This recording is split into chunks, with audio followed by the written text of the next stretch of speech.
Hello everybody, so in this quick tutorial I am going to show you how can we utilize Playwright to test a blockchain transaction creation just on the sandbox blockchain, to be more precise on the Ethereum sandbox blockchain. And we're gonna be using of course the Ganache module or the npm package,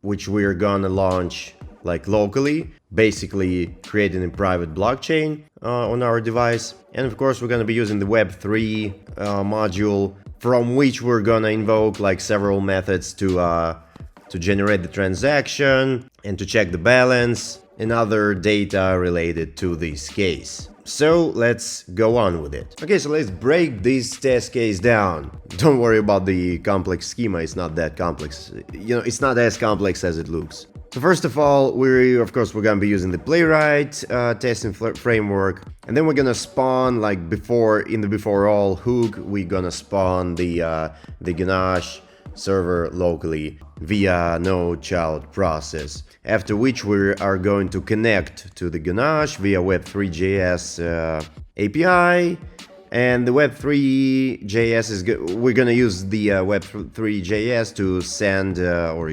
generate transactions, get balances, and fetch and manipulate other data. So this block kind of represents that we are within the Ganache server throughout this test case execution. The first thing we're gonna do here is we're gonna fetch the accounts, like all available accounts from this private test blockchain. And we're gonna select like randomly two accounts. The first one's gonna be the sender account and another is gonna be the receiver. So the best way to think about it is like in terms of, let's say some D app, or like a crypto wallet. I've selected the MetaMask app for this because I've used it, and it's like a great way to represent the process, basically like via the this small UI image right here. So yeah, we're gonna have like the two crypto wallets IDs. One's gonna serve us as the sender, and another's gonna serve us as the receiver. And we're gonna store that in variables. The next steps is gonna be we're gonna get the initial sender Ethereum balance and store it as a variable, and then we're gonna do the same for the receiver Ethereum balance and store it in another variable. After which we are going to, once again using the Web3.js native methods, we're gonna create the sender to receiver transaction with an amount of 1 Ethereum, and it's gonna be like converted to the Way units, which is kind of the standard for the Ethereum cryptocurrency. After we generate this transaction, we're gonna fetch its data and validate that the transaction status is equal to true. Well, basically I put the strict equality here, so that's what we're gonna do. And if it's true, there's gonna be like a couple of steps left. So like obviously we're gonna get the new sender Ethereum balance, or the sender new updated Ethereum balance, and we're gonna do the same for the receiver. And then we are going to compare these values of the initial balances, right, with the new values like after the transaction. But we're gonna do that only for the receiver part. To make this case more like a wholesome, we could have like also checked that the sender balance was deducted, and that would be actually a good thing. But just for the purposes of this demo, I think you get the point. I think it's gonna be enough for us to check that and to verify that new receiver balance is greater or bigger, like larger than the old balance of the receiver by 1 Ethereum unit. And after these steps have passed, we are going to kill the Ganache server. This is going to be the place where the test wraps up. And of course, last but not least, we are going to run this whole damn thing through or like via our already set up GitHub Actions. My beloved GitHub Actions. What would we be doing without it, right? Okay, so let me do a quick code breakdown for you. So once again, here are my projects within the parent config, and I got this new project named blockchain added to the to this array with the test match pattern. Then I got the npm command ready for it. Then I got the Ganache base URL set within the .env prod, and of course we got our actual test spec where we import the modules, where we set the Ganache base URL and the default value. But in the larger scale, like real crypto project, I think this data is pretty sensitive, so it should be stored like either in the .env or in some vault or whatever. So yeah, and then we got the Ganache process, which is basically we're gonna like we define it as as a child process right here. The type of child process, no child process, and we're like logging every single step of the way for basically for this demo convenience, for your convenience as a viewer and as a potential like technical implementer, so to speak. So we got a test to describe right here, and here's our first step right here, basically like test before all hook, which starts the Ganache or spawns the Ganache like local server.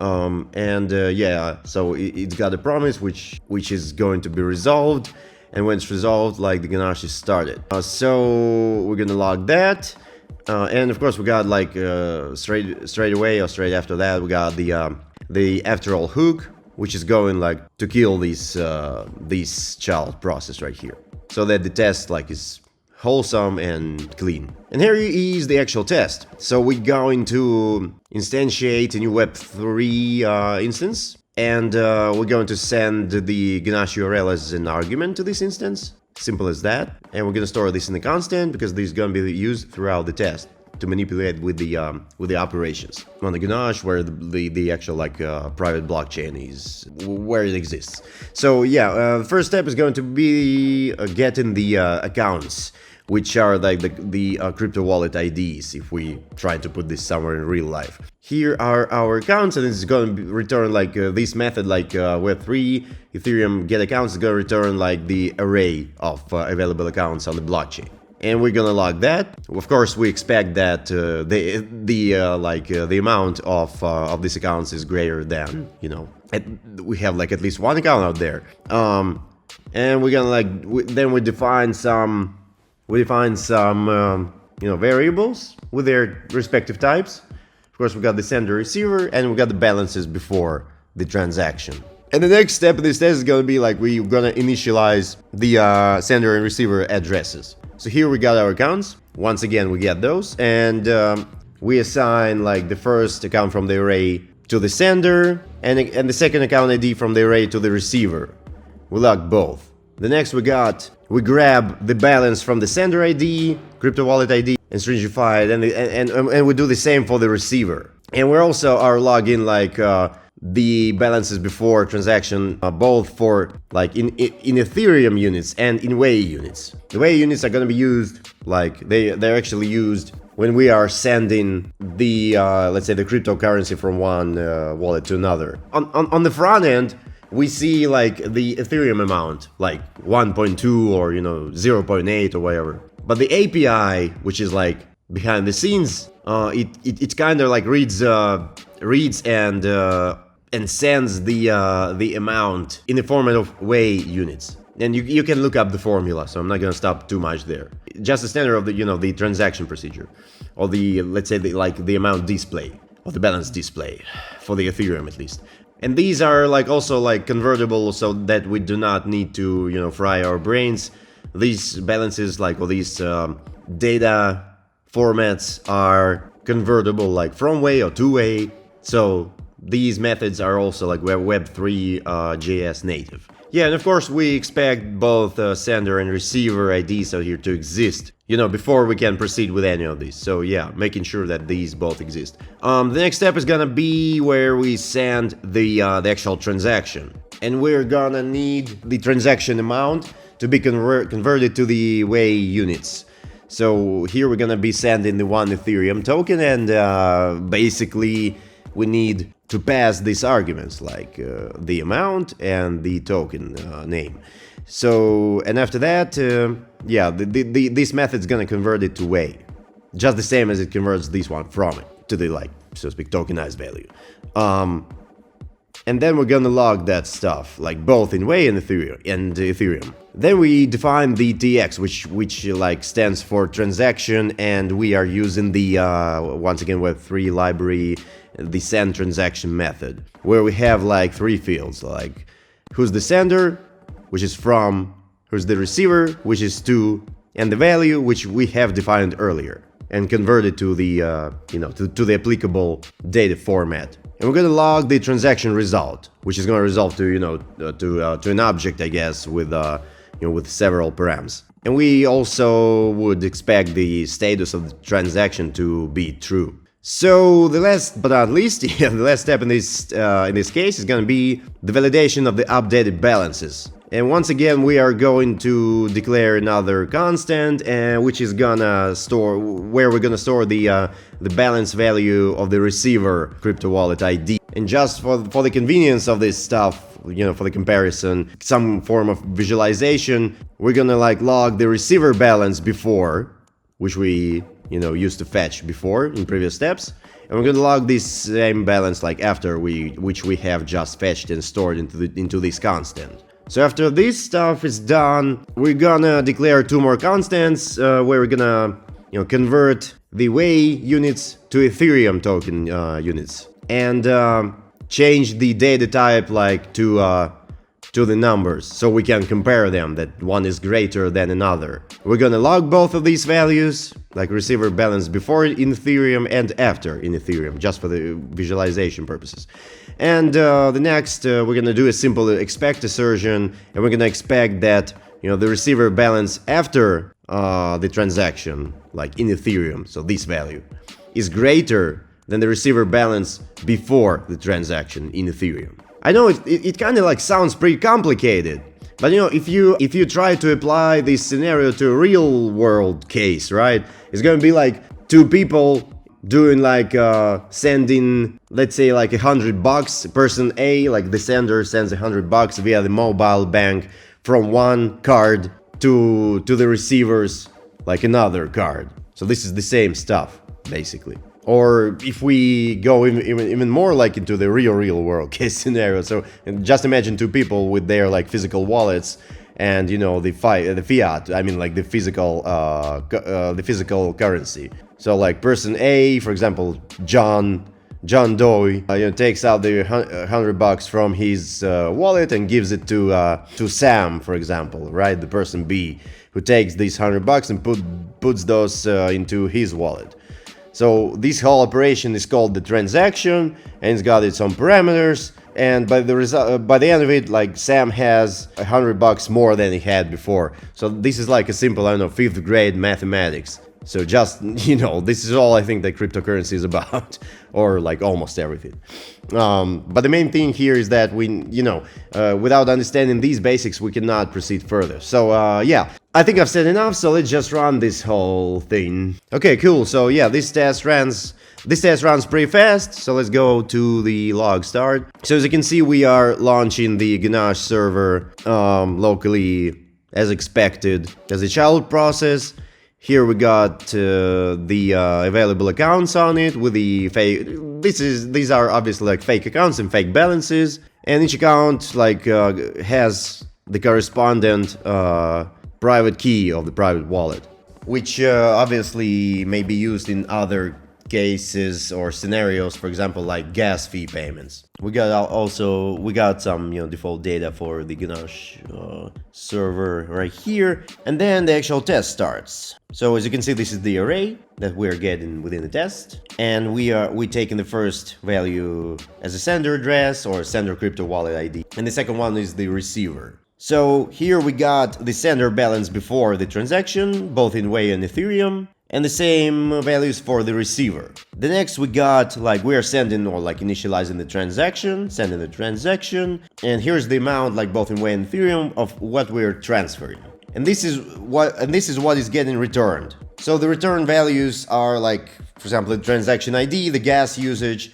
In a real world case scenario on the main net, let's say on the Ethereum mainnet, the gas would probably be, fluctuating. So this is something that changes in real time, depending on the network workload. So for the non-crypto people, the gas means like the commission, which is paid for the transaction. And here we got the block number in the blockchain.